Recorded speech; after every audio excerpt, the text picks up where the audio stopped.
నిన్ను కలుద్దామని వచ్చేటోళ్ళ కనీసం లోపలికి రానియవట కదా. మరి న్యాయం ఎట్లా చేస్తావు?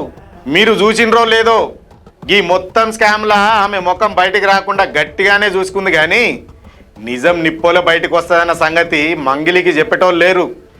ఒకవేళ ఉన్నా వాళ్ళ జాగ్రత్త వాళ్ళు కూడా చూసుకుంటారు కదా. ఇప్పటికే 2 పేర్లు చెక్కలు కొడుతున్నాయని చెప్పుకుంటారు జనం. అసలు మొదటి నుండి ఆమె తండాలల్లా తిరుగుకుంటా చేసుకుంటా పోయిన ప్రమోషన్లతోనే తండాలల్లా జనం పైసలన్నీ ఆ మదిగాన్ చేతిలో పెట్టి ఆగమైనరు. మరి అప్పుడే గిట్లా చెయ్యొద్దు, మీరు మోసపోతారని ఒక్కసారైనా అన్నావా?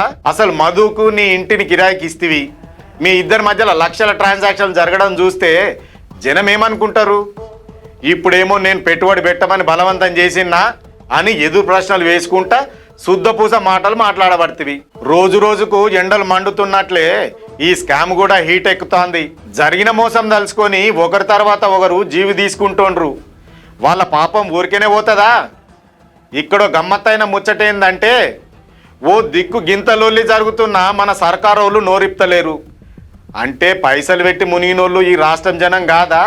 వాళ్ళకి జరిగింది మోసం కాదా? ఇంకేమంటది మంగ్లీ? నేను రక్తం కూడా తినే మనిషిని కాదు అంటూ చిలక పలుకులు పలుకుతోంది. గీన్నే ఒక మతలాబు ఉన్నది మంగ్లీ. నీ తమ్ముడు శివచవాన్ ఖాతాలో పడ్డ డబ్బుల సంగతి ఏంది? నీకు చెప్పకుండా నీకు తెలియకుండా వచ్చి పడ్డాయా? మొన్న విలేకరుల మీటింగ్లో మీ తమ్ముడు ఏమన్నాడు? మా మీద కుట్ర జరుగుతోంది, కావాలని టార్గెట్ చేస్తుర్రు అనుకుంటా దేవుని మీద కూడా ఒట్టేసిండు. మరి ఇప్పుడు పోలీసులు ఏం చెప్తాండ్రు? మధు ఖాతా నుండి శివ ఖాతాకు 3 సార్ల నగదు బదిలీ అయింది, దానికి గట్టిగా ఆధారాలు కూడా దొరికినాయని. ఇప్పుడు సంగతి చూస్తే మంగ్లీ ఫ్యామిలీ మొత్తం చిక్కుల్లో పడ్డట్టే అంటారు జనం. ఆ కేసులలో ఆ ఎఫ్ఐఆర్ ఫైల్ అయిన దాంట్లో మా పేర్లు నా పేరు కావచ్చు, మా అక్క పేరు కావచ్చు, ఎక్కడ కూడా మా పేర్లు లేవు. మేము ఎక్కడ తప్పు చేసినట్టు మీరు ఎక్కడైనా నిరూపించండి. మేము కంపల్సరీగా ఎక్కడైనా రావడానికి సిద్ధంగా ఉన్నాం. బాధితుల పక్షాన మేము నిలబడడానికి సిద్ధంగా ఉన్నాము. కంపల్సరీగా ఇదైతే గట్టిగా చెప్తా. ఆ ఆంజనేయ స్వామి మీద ఒట్టేసి చెప్తున్నా.